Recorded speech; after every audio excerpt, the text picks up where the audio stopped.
अब एमक्यूएम का vote bank नहीं रहा। पीटीआई रहनुमा असद उमर का वार कहा, कुछ दिन पहले ही इलेक्शन हुए, महमूद मौलवी कितने मार्जिन से जीते सबको मालूम है। असद उमर की तनकीद पर अयाज सादिक एमक्यूएम की हिमायत में आ गए, हर चीज का जिम्मेदार पीटीआई को करार दे दिया।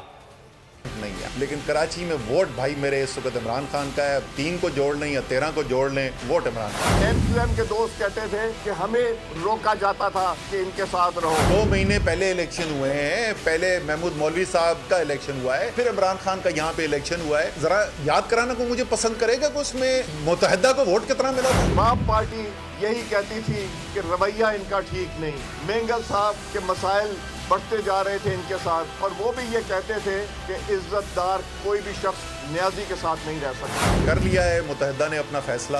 अब हम निकलेंगे कराची की सड़कों पर और हम देखेंगे कि किसका बयानिया कराची यकीन करता है और किसका नहीं करता, और किसकी सीटें छीनी गई थी और किसकी सीटें नहीं छीनी गई।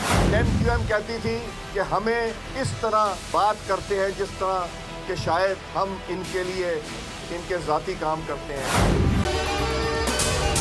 अगर आपको ये वीडियो पसंद आई तो हमारे चैनल को सब्सक्राइब करें और बेल आइकन पर क्लिक करें। सबसे बड़े चैनल बोल न्यूज के एंकर मखदूम शहाबुद्दीन के प्रोग्राम अब बात होगी ने रेटिंग के तमाम रिकॉर्ड्स तोड़ दिए। मैं हूं मखदूम शहाबुद्दीन और आप देख रहे हैं अब बात होगी। 46% नाजरीन ने बोल न्यूज को देखा। सोशल मीडिया पर भी सबने सब्सक्राइब करें और बेल दबाएं ताकि कोई खबर रह न जाए।